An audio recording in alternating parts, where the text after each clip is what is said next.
Slijede završne riječi u ime klubova zastupnika, pa će prvi govoriti u ime Kluba zastupnika Domovinskog pokreta poštovani zastupnik Miroslav Škoro.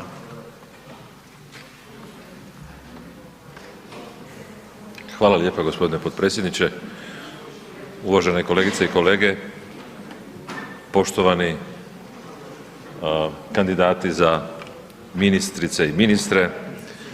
Evo, iako smo dobili prijedlog programa Vlade 15 minuta prije početka sjednice, mislim da smo se dobrano razvukli u diskusijama i razgovorima, bilo je konstruktivno i mi iz Domovinskog pokreta zahvalni smo na prigodi da smo na taj način mogli nešto i naučiti. Mi smo osnovani kao stranka 29. veljače ove godine i kao što vidite vrlo brzo smo završili kao treća stranka po snazi u Hrvatskom saboru. Nemojte nam zamjeriti, posebice vi koji vodite sjednice, našu nemuštost i nepoznavanje dovoljno Poslovnika Hrvatskoga sabora i nemojte nam zamjeriti ako nas nekada vidite kako lutamo po hodnicima, tražimo dvorane i želimo stići na vrijeme. Trudili smo se biti danas konstruktivni, trudili smo se biti na neki način ljudi koji će doprinijeti kvaliteti rasprave u Hrvatskom saboru i nadam se da smo u tome uspjeli.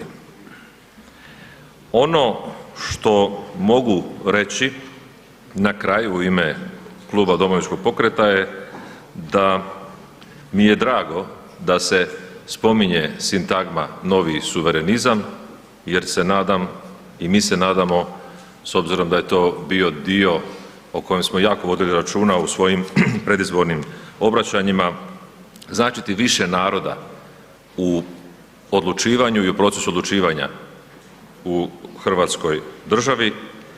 S druge pak strane, premalo smo čuli o tome što će se dogoditi spajanjem ministarstava, što će se dogoditi s tim ljudima. Premalo je, bez obzira na brojke koje su iznesene, podataka o tome hoće li to možda proći kao recimo spajanje državne uprave, ureda državne uprave sa županijama. Znate i sami da je tamo potrošeno oko 150 milijuna kuna za zbrinjavanje ljudi koji su odlazili kod tog spajanja, a nakon toga su županije vršile dodatno zapošljavanje i opet opterećivale proračun. Isto tako bilo je slučajeva o kojima sam čitao npr. u Križevcima da je netko dao ostavku, otišao, dobio otpremninu, a poslije se opet vratio na posao. Da ne duljim previše, kasni su sati, svi skupa jedva čekamo da evo završi ovo.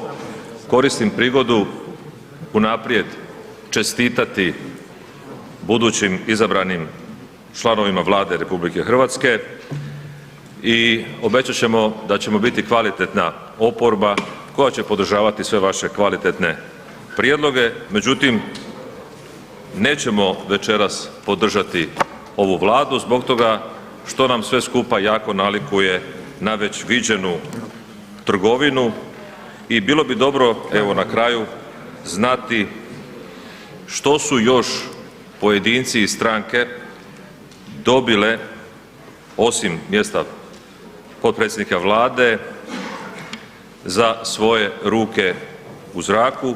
Još jedanput čestitam, posebice zbog toga što ste u vrlo kratkom vremenu našli svjetonazorski slične stranke s kojima ćete formirati ovu Vladu.